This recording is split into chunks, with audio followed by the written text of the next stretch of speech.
बिस्मिल्लाहिर्रहमानिर्रहीम, अस्सलाम वालेकुम। आज हम लोग एक्सरसाइज 2.1 का दूसरा पार्ट करेंगे। लास्ट लेक्चर में मैंने अपने क्वेश्चन नंबर 7 तक जो भी बेसिक फार्मूला और बेसिक टेक्निक थी वो समझा दी थी। अब हम लोग क्वेश्चन नंबर 8 से स्टार्ट करते हैं। इस क्वेश्चन में हमें 3 वर्टिसेस दे दिए हैं और उन्होंने कहा हुआ कि find the show that the given vertices are the vertices of a right triangle. Right triangle का मतलब ये है कि सबसे पहले तो मैं वही काम करूँगी जो मैंने अपने लास्ट लेक्चर में किया था। इनको मैं जो वर्टिसेस मुझे दिए, जो कोऑर्डिनेट्स मुझे दिए हैं, मैं उनको लेबल कर लूँगी ABC। उसके बाद मैं AB का डिस्टेंस निकालूंगी, BC का डिस्टेंस निकालूंगी और AC का डिस्टेंस निकाल लूँगी। जब मैं ये सारे डिस्टेंस निकाल लूँगी, जब मैं देखूँगी कि अगर राइट एंगल ट्राइंगल वाली कंडीशन को सेटिस्फाई करना होता है तो उसके लिए ज़रूरी होता है कि वो पाइथागोरस थ्योरम उस पर हम अप्लाई करें और किसी भी एक साइड का स्क्वायर दूसरी दो साइड्स के सम का स्क्वायर के सम के इक्वल हो। अब ये किस तरह अप्लाई होगा ये अभी मैं दिखाती हूँ, इस पर अप्लाई कैसे होगा। हम लोग क्या करेंगे, हम लोग इसको लेबलिंग कर देंगे। जैसे इसको मैंने पॉइंट A कह दिया, इसको B कह दिया और C कह दिया। मैं निकालूंगी AB, BC और AC वाला डिस्टेंस। तो AB का डिस्टेंस मेरे पास क्या हो जाएगा, under root x2 minus x1 का whole square plus y2 minus y1 का होल स्क्वायर। तो 3 माइनस 6 का होल स्क्वायर प्लस 7 माइनस 5 का होल स्क्वायर। तो AB मेरे पास क्या आ जाएगा, AB मेरे पास आ जाता है 9 प्लस 4 अंडर रूट, ये मेरे पास ये आ गया 3 बचिए 3 का स्क्वायर प्लस 5 6 7, ये मेरे पास हो गया माइनस 3 और ये मेरे पास हो गया 2 का स्क्वायर हो गया। तो ये मेरे पास क्या हो गया, under root 3 plus under root 9 plus 4, 9 10 11 12 13, ये मेरे पास हो गया अंडर रूट 13। अंडर रूट 13 मेरे पास आंसर आ रहा है। लेकिन मैं क्या करूँगी, ये मैंने AB का डिस्टेंस निकाला था। AB का डिस्टेंस जो निकाला है मैं इसको सिर्फ AB नहीं लूँगी, मैं AB का स्क्वायर ले लूँगी, AB का स्क्वायर ले लूँगी ताकि मेरे पास ये आ जाए 13 आ जाए। उसके बाद मैं इसी तरह BC निकालूँगी और AC निकालूँगी। जब मैं BC निकालूँगी, BC का डिस्टेंस निकालूँगी तो अच्छा ये भी कंफ्यूजन हो जाती है कि इनमें से जैसे अब मैं BC ले लूँ तो मैं x1 y1 किसको लूँ, x2 y2 किसको लूँ। तो अगर BC निकाल ली हूँ, जैसे मैं AB निकाली थी तो उस केस में मेरे पास ये था x1 y1, ये x1 y1 था और ये मेरे पास था x2 y2। लेकिन अगर मैं BC निकाल ली होंगी तो जो जैसे BC निकाली हो तो C वाला जो होगा वो x2 y2 होगा, AB निकाली होंगी तो B वाला जो होगा वो x2 y2 होगा। लेकिन अब मैं BC निकालते हुए ये मेरे पास x1 y1 हो गया और ये मेरे पास हो गया x2 y2। तो 2 माइनस 3 का whole square plus minus 1 minus 7 का whole square.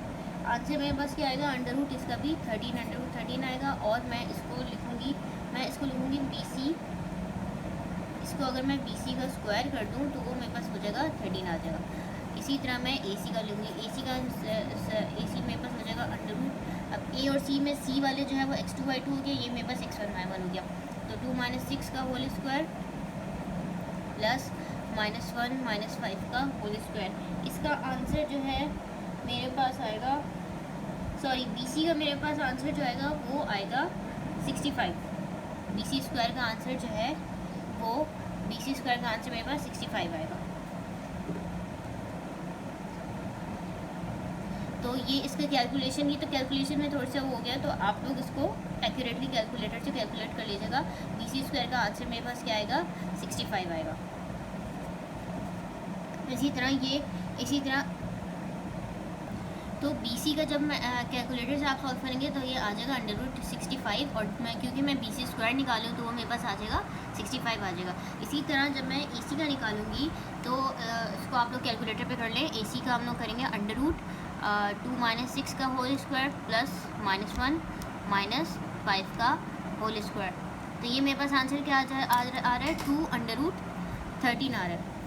2 under root 13 AC का आ रहा है। अगर मैं इसको AC का स्क्वायर कर दूंगी तो ये मेरे पास क्या हो जाएगा, सीधा आंसर का स्क्वायर करते मेरे पास आ गया 52 आंसर आ गया। तो अब मेरे पास 3 आंसर्स आ गए। एक मैंने निकाली है AB, एक मैंने निकाला है BC which is this one, और तीसरा मैंने जो निकाला है वो है AC। 3 डिस्टेंसेस मैंने निकाल लिए। अब मुझे ये देखना होगा कि किसी भी एक साइड का एक साइड जो है दूसरे 2 साइड्स के सम के इक्वल हो। स्क्वायर मैंने इसीलिए ले लिया था पहले से ही इसका स्क्वायर, अगर किसी को ये समझ नहीं आएगी मैंने स्क्वायर क्यों ले रही हूँ, तो स्क्वायर इसलिए ले लिया था क्योंकि हम लोग पाइथागोरस थ्योरम में स्क्वायर लगा रहे होते हैं ना कि किसी भी एक साइड का स्क्वायर दूसरी दो साइड्स के स्क्वायर के सम के इक्वल हो, तो इसीलिए मैंने डायरेक्ट स्क्वायर ले लिया क्योंकि पाइथागोरस थ्योरम हमारे पास यही होता है। सेकेंडली अब जब मैं इसको अप्लाई करूँगी तो मैं ये देखूँगी हम लोगों के पास 13 एक आंसर है और ये 52 है, इन दोनों का सम अगर हम लोग करेंगे तो वो 65 के इक्वल होगा। तो मैं इसको रिजल्ट में अपने किस तरह लिखूँगी कि हम लोग लिखेंगे since BC square is equal to AB square plus AC square. अब इसको अगर चाहे तो शो भी करके दिखा सकते हैं कि BC हमारे पास क्या है कि 65 है और AB square plus AC square हमारे पास क्या है 13 plus 52 which is equal to 65। Therefore the given vertices are the vertices of right triangle। Next जो क्वेश्चन नंबर 9 है वो भी वही क्वेश्चन है सेम एज इट इज़। इसमें हम लोग यहाँ पे इन्होंने लेबल कर दी वर्टिसेस को ABC, हम लोग AB का डिस्टेंस निकालेंगे, BC का डिस्टेंस निकालेंगे और AC का डिस्टेंस निकालेंगे, और हम लोग और सिर्फ डिस्टेंस नहीं AB का स्क्वायर निकालेंगे बिकॉज वो पाइथागोरस थ्योरम है, वो स्क्वायर लग रहा होता है तो डायरेक्ट मैं AB का स्क्वायर निकाल लूँगी, BC स्क्वायर निकाल लूँगी और AC स्क्वायर निकाल लूँगी, और फिर देखूँगी कि कोई सी दो साइड्स का सम जो है वो दूसरी साइड के इक्वल आ रहा हो। अगर इस तरह हो रहा हो तो फिर हमारे पास ये राइट एंगल ट्राइंगल वाली कंडीशन को सेटिस्फाई कर देगा। नेक्स्ट क्वेश्चन नंबर 10 है, ये भी और वर्बली मैं समझा दूँगी किस तरह है। ये भी वही चीज़ है जो हम लोगों ने पिछले लेक्चर में कॉन्सेप्ट लिया है राइट एंगल। अब यहाँ पे इन्होंने वर्टिसेस दिए हुए हो और हमें कंडीशन क्या दी हुई है, आइसोसेलेस राइट ट्राइंगल दिया हुआ है। आइसोसेलेस राइट ट्राइंगल वही है। आइसोसेलेस का मतलब है कि जो मेरे पास 3 साइड्स आएंगी, जो भी डिस्टेंस निकालूंगी वो उनमें से कोई सी 2 साइड्स इक्वल हो, और दूसरा ये 2 कंडीशंस को सेटिस्फाई बेसिकली ये कर रहा होगा।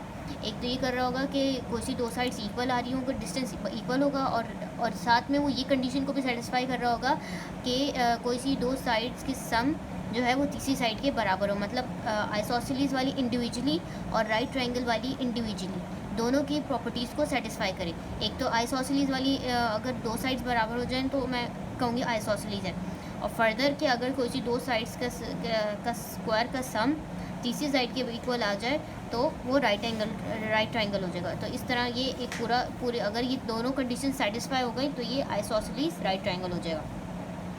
नेक्स्ट जो हमारे पास आ रहा है वो क्वेश्चन नंबर 11 आ रही है, ये मैं सॉल्व करके दिखा देती हूँ। ये भी सिंपल सा है लेकिन इंपॉर्टेंट क्वेश्चन है। इसमें हम लोगों ने क्या करना है, 4 वर्टिसेस दिए हुए हैं और हम लोग को पैरेललोग्राम की कंडीशन को सेटिस्फाई करना है। अब पैरेललोग्राम की कंडीशन क्या है, पैरेललोग्राम की कंडीशन ये होती है कि ऑपोजिट साइड्स इक्वल आ रही हो, ऑपोजिट साइड इक्वल हो। जैसे मैं यहाँ पे बना के दिखा देती हूँ, ये A हो गया, ये B हो गया, ये C हो गया और ये D हो गया।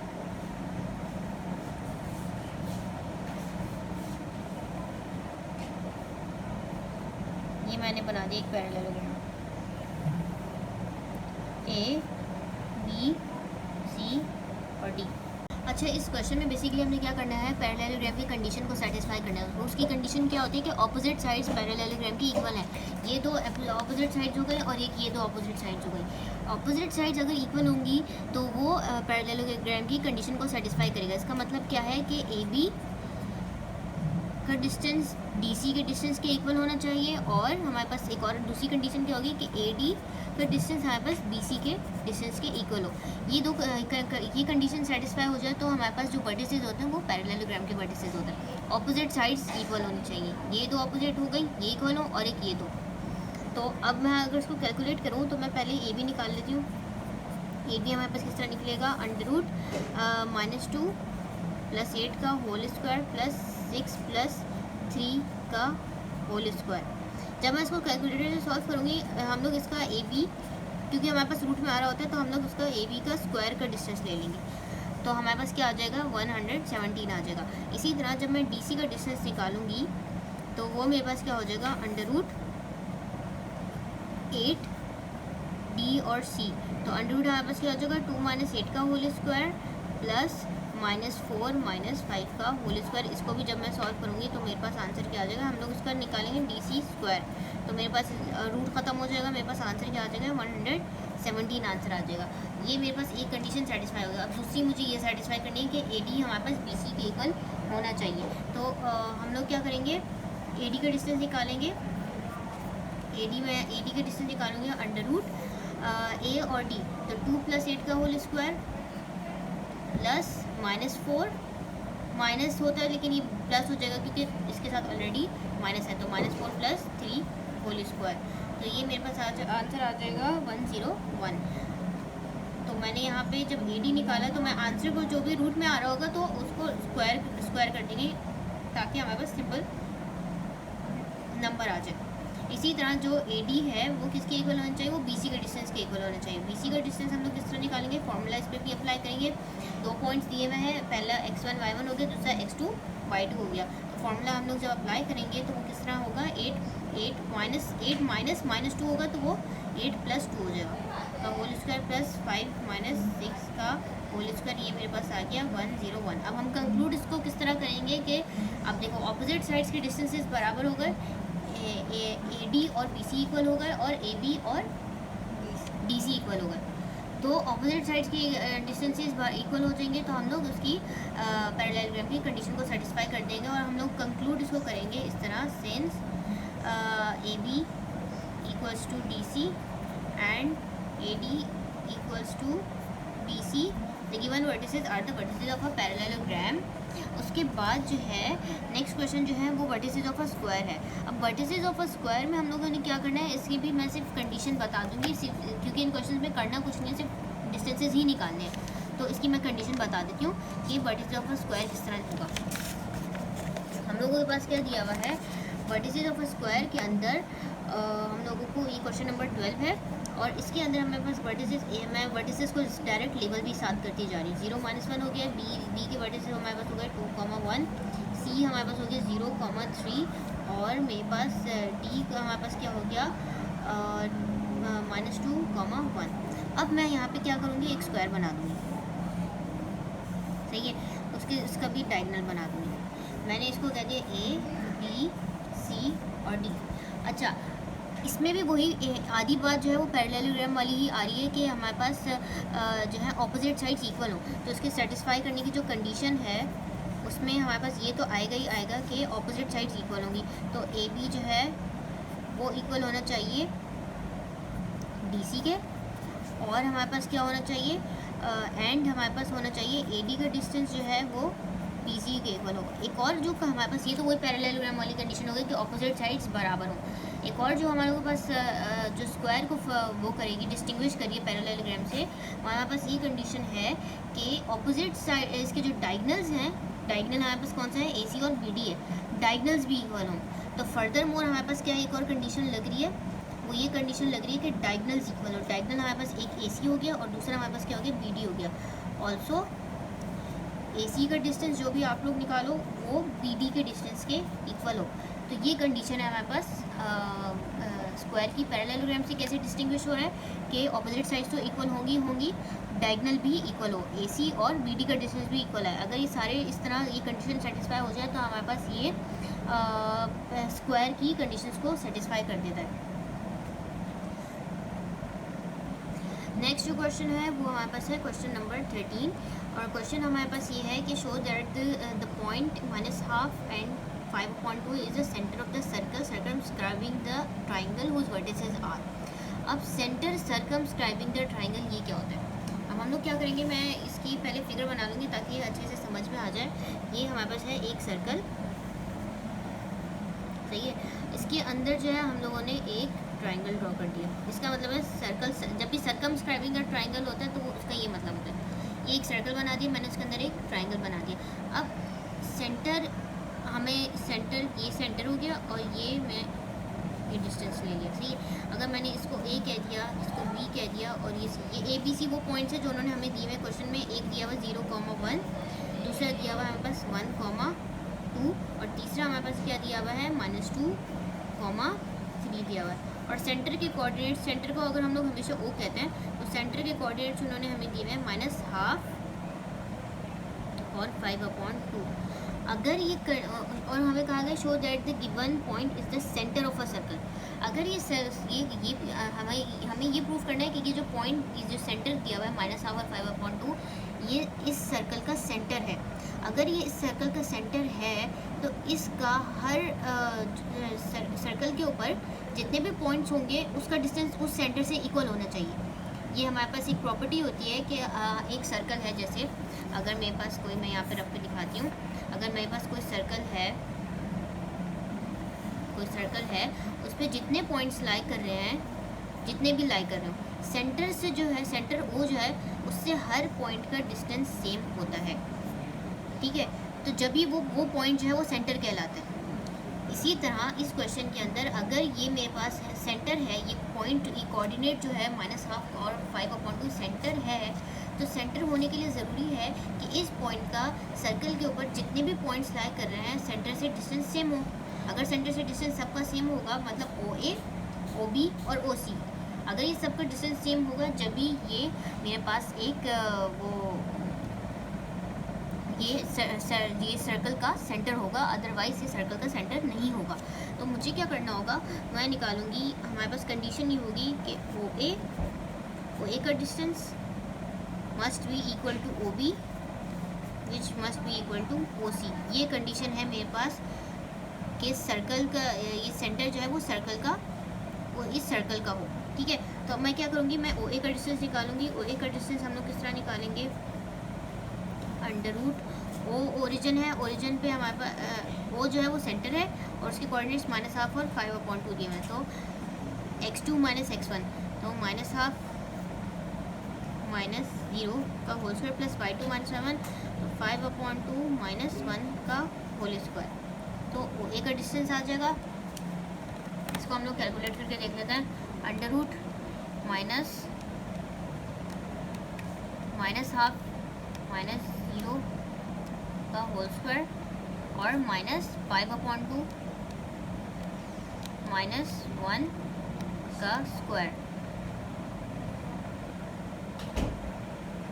मेरे पास इसका आंसर क्या आ जाएगा, अंडर रूट 5/2। ये मैंने OA निकाल लिया, सही है। अब मैं निकालूंगी OB और OC।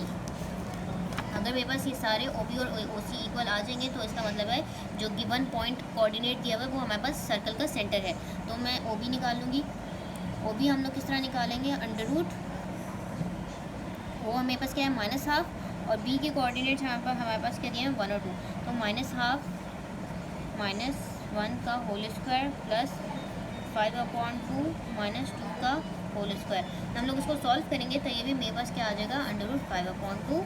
और OC जब मैं निकालूंगी तो वो किस तरह निकालूंगी, अंडर रूट -1/2 प्लस 2 का होल स्क्वायर प्लस 5/2 -3 का होल स्क्वायर। जब इसको हम लोग कैलकुलेट करेंगे तो भी अंडर रूट 5/2 आएगा। अब हमारे पास क्या हो गया, OA OB और OC इक्वल आ गए। OA equals to OB equals to OC। Given points are the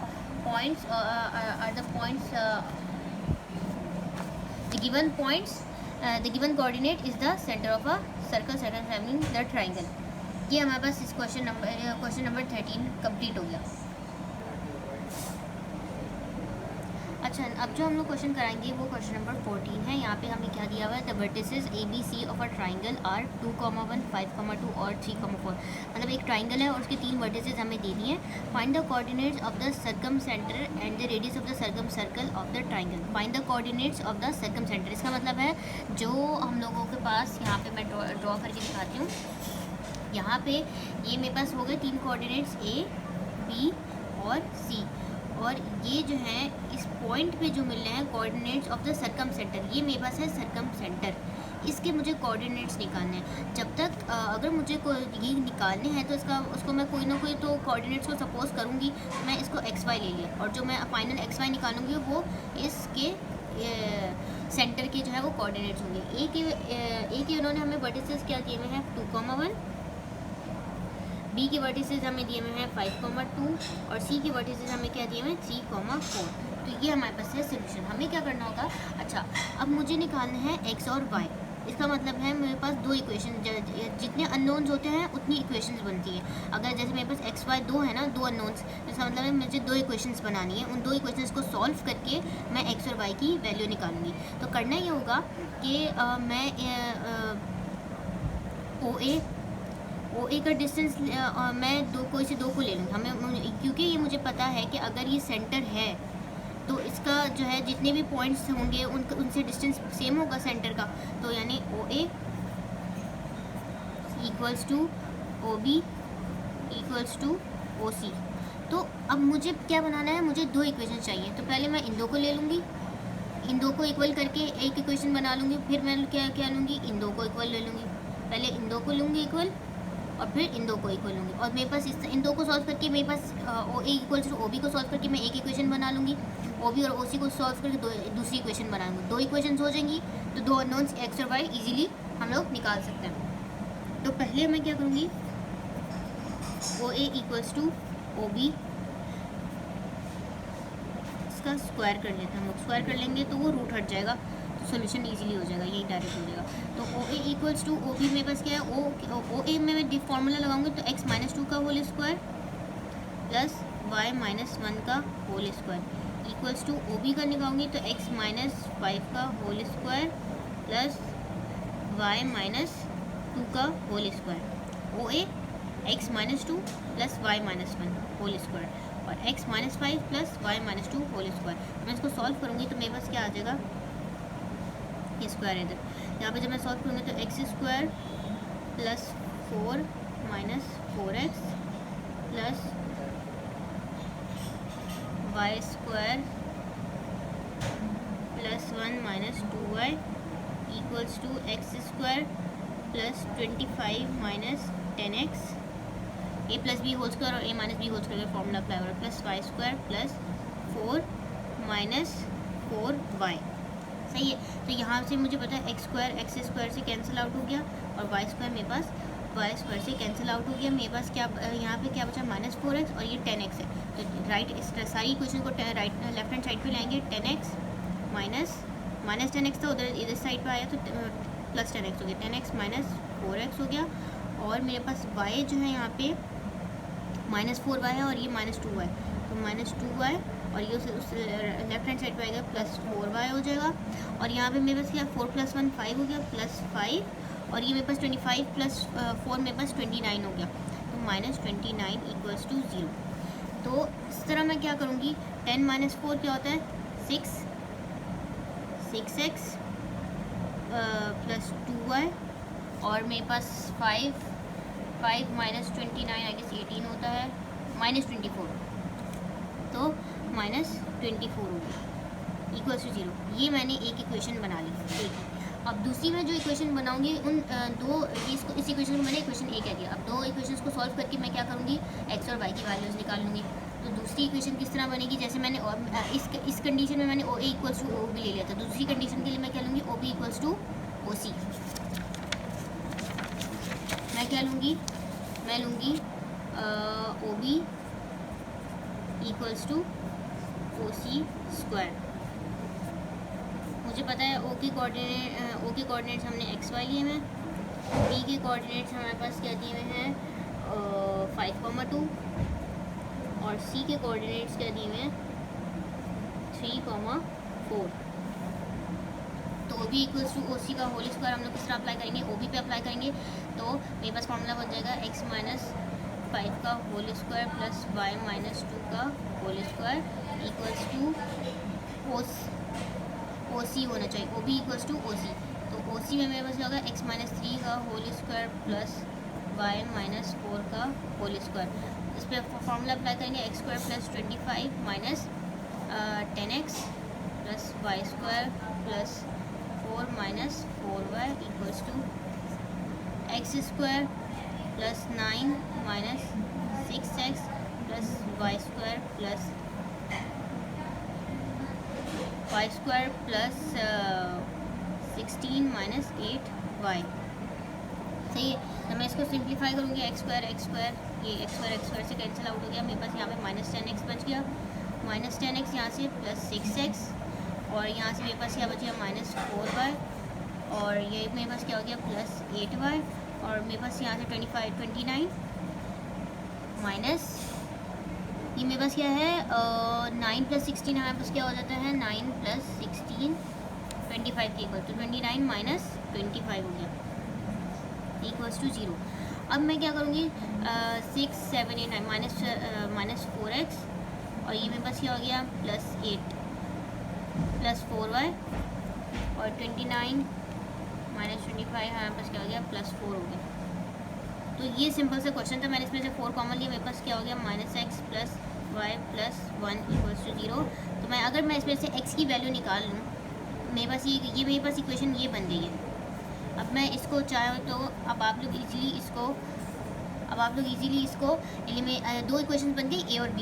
easily हम लोग क्या करेंगे एलिमिनेशन या सब्स्टिट्यूशन का मेथड अप्लाई करेंगे। मैं यहाँ पे क्या करूँगी सब्स्टिट्यूशन का मेथड अप्लाई करूँगी। सब्स्टिट्यूशन का मेथड हम लोग किस तरह अप्लाई करेंगे, अब मुझे a और b इक्वेशंस को सॉल्व करना है, तो मैं इसको क्योंकि मुझे x और y चाहिए तो a और b को सॉल्व करेंगे। तो मैं इसमें से x की वैल्यू निकाल लेती हूँ। अगर मैं इसके निकाल लूँ तो मेरे पास क्या हो जाएगा x हो जाएगा y + 1, दूसरी साइड पे जाएगा x, मेरे पास y + 1 हो गया।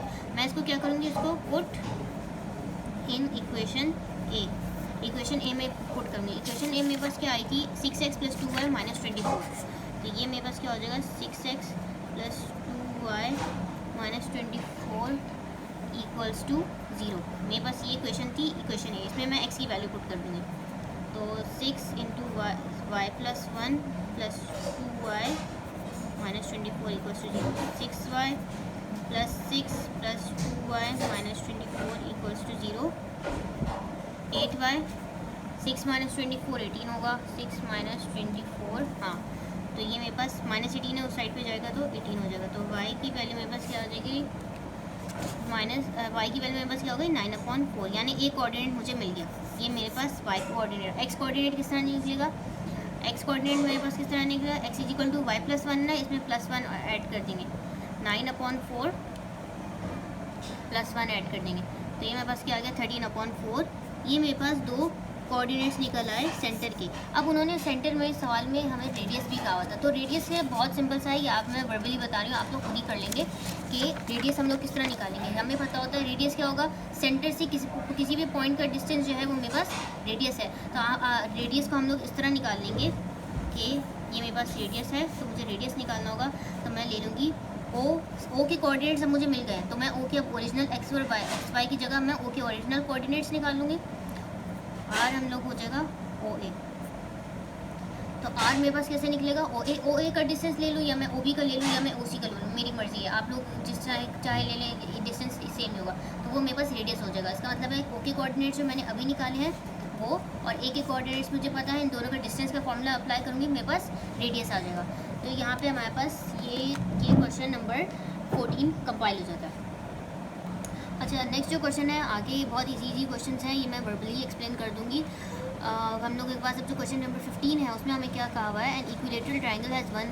सबसे पहले तो इक्विलेटरल ट्रायंगल होता है क्या, इक्विलेटरल ट्रायंगल वो होगा जिसकी सारी साइड्स इक्वल होंगी। मतलब अगर मेरे पास एक ट्रायंगल है जिसके 3 वर्टिसेस है ए बी और सी, तो ए बी बी सी और ए सी का डिस्टेंस बराबर होगा, तो वो इक्विलेटरल ट्रायंगल होगा। An equilateral triangle has one vertex at point 3,4, मतलब एक इक्विलेटरल ट्रायंगल है, उसका एक वर्टेक्स है 3 4 और दूसरा वर्टेक्स हमें दिया है -2,3। Find the coordinates of the third vertex. Third vertex के कोऑर्डिनेट्स निकालने हैं। हल्का सा इसको मैं पिक्चराइज करके दिखा देती हूँ कि मेरे पास क्वेश्चन नंबर 15 में हम लोगों को क्या कहा हुआ है, एक इक्विलेटरल ट्रायंगल दिया हुआ है, एक ए दे दिया, बी दे दिया और सी दे दिया, और हम लोगों के पास जो कोऑर्डिनेट्स दिए हुए हैं, एक को हमने दे दिया 3,4, दूसरे को हमने कह दिया -2,3, और तीसरे के कोऑर्डिनेट्स निकालना, सब जो हमने उसको ले लिया एक्स वाई। अब उन्होंने हमें कहा हुआ है, मेंशन किया हुआ है कि ये इक्विलेटरल ट्रायंगल है। इसका मतलब है कि ए बी का डिस्टेंस, बी सी का डिस्टेंस और ए सी का डिस्टेंस, ये तीनों बराबर होने चाहिए। सही है, तो हम लोग क्या करेंगे, मुझे चाहिए दो इक्वेशंस चाहिए, एक्स और वाई है, दो है ना, एक्स और वाई, एक एक्स है और एक वाई, तो उसका मतलब है मुझे एक्स और वाई की वैल्यूज निकालने के लिए दो इक्वेशंस बनाएंगे। दो अननोन होंगे, दो इक्वेशंस बनानी है। इसका मतलब है मैं क्या करूँगी, मैं A B equals to B C करूँगी, एक कंडीशन इन दोनों को सॉल्व करूँगी, इस कंडीशन को, इन दोनों को सॉल्व करूँगी, एक इक्वेशन आ जाएगी।